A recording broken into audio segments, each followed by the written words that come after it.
नमस्कार, केसरी उजाला न्यूज की तरफ से मैं ऋतु वासनी सर्वप्रथम आप सबको बैलपोला की हार्दिक शुभकामनाएं देती हूँ। भारत देश कृषि प्रधान देश है।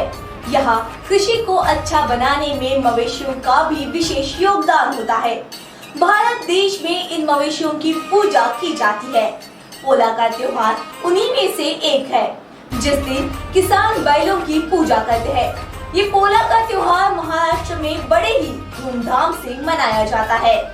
पोला के दिन किसान और अन्य लोग पशुओं की विशेष रूप से बैल की पूजा करते हैं, उन्हें अच्छे से सजाते हैं।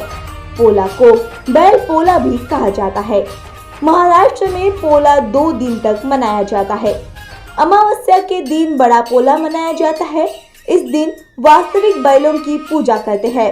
अगले दिन यानी एकम के दिन ताना या फिर छोटा पोला मनाया जाता है, जिसमें बच्चे लकड़ी का बैल लेकर घर घर जाते हैं और कुछ दक्षिणा मांगते हैं।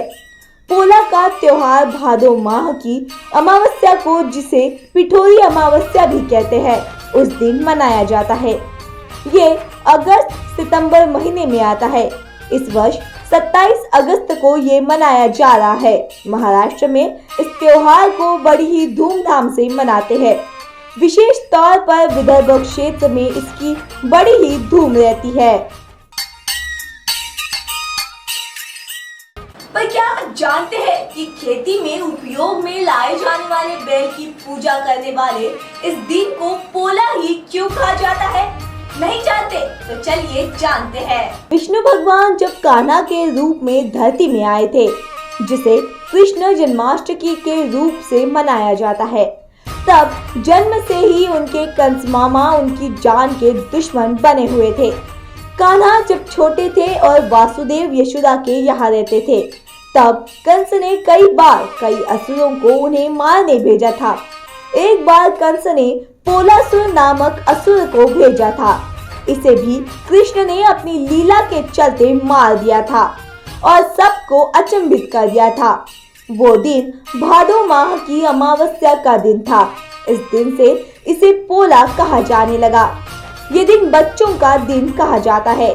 इस दिन बच्चों को विशेष प्यार लाड़ देते हैं। भारत जहाँ कृषि आय का मुख्य स्रोत है और ज्यादातर किसानों की खेती के लिए बैलों का प्रयोग किया जाता है, इसलिए किसान पशुओं की पूजा आराधना एवं उनको धन्यवाद देने के लिए इस त्योहार को मनाते हैं।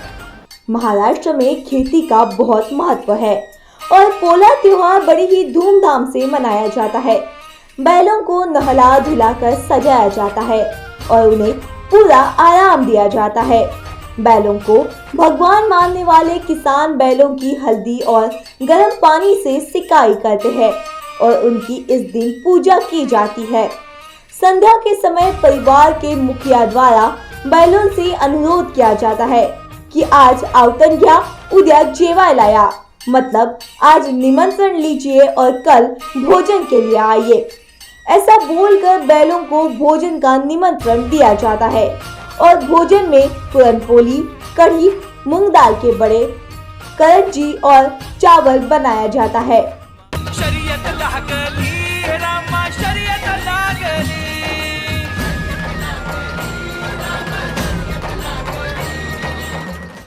महाराष्ट्र में पोला के अवसर पर शहर भर में बड़िया और मारबत भी निकाली जाती है। कहा जाता है कि मारबत तथा बड़िया निकालने से बीमारियों के साथ ही साथ में मक्खी एवं कीड़ों का नाश होता है। आइए जानते हैं कि मारबत और बड़िया कब और क्यों निकाला जाता है। बैलों को खाने का निमंत्रण देने के अगले दिन नगर के किसी एक व्यस्त चौराहे महाल से मारबत का जुलूस निकाला जाता है। मारबत अर्थात एक ऊंचा पुतला, जिसे कुछ लोग कृष्ण और पूतना से भी जोड़ कर रखते हैं। मारबत 2 प्रकार की निकाली जाती है। काली मारबत जो पूतना का प्रतीक है और पीली मारबत जो बच्चों की हर बीमारियों से रक्षा करने वाली देवी है। इनके दर्शन करना शुभ माना जाता है। इसी के साथ निकलते हैं बड़िया। बड़िया विभिन्न सामाजिक बुराइयों, भ्रष्टाचार या कुरीतियों का रूप होते हैं। उनका पुतला दहन किया जाता है। कागज, पेड़ की टहनियों और अपने घरों का कचरा आदि से बच्चे बड़गिया का निर्माण करते हैं। शहर भर में इस बड़गिया को घुमाया जाता है। घुमाने के बाद बड़गिया नाम के पुतले का दहन कर दिया जाता है। बड़गिया बुराई का प्रतीक है। लोग बड़गिया के पीछे गाते हुए चिल्लाते घूमते हैं। उस बड़गे का नाम लेकर घेउन जागे मारबत अर्थात मारबत इसको यहाँ से लेकर जाओ, ऐसी घोषणाबाजी भी की जाती है।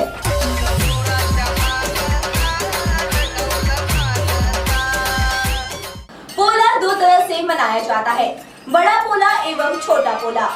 छोटा पोला को कान्हा पोला भी कहा जाता है।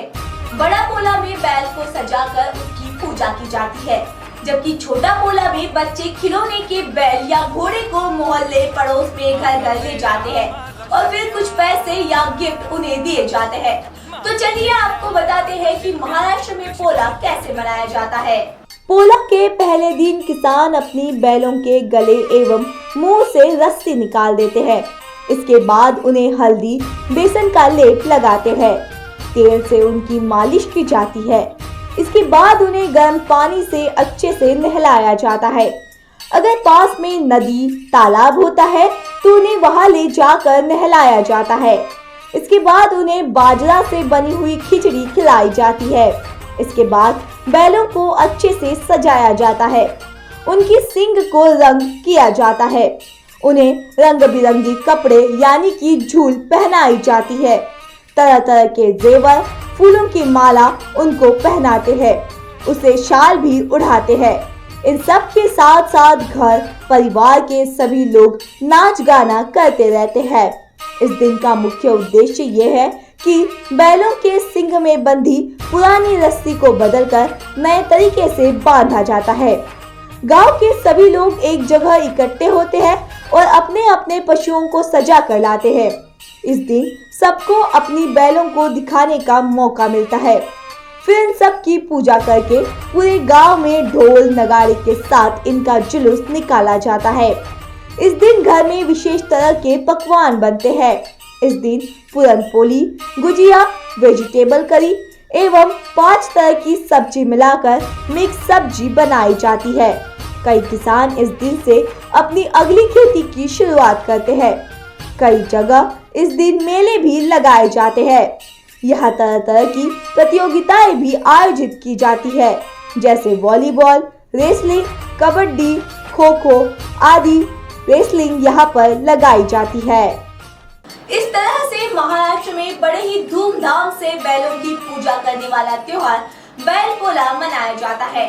अंत में आप सबको बैल पोला की केसरी उजाला न्यूज की ओर से हार्दिक शुभकामनाएं। ऐसे ही त्योहारों से जुड़ी रोचक कहानियां जानने के लिए देखते रहिए केसरी उजाला न्यूज।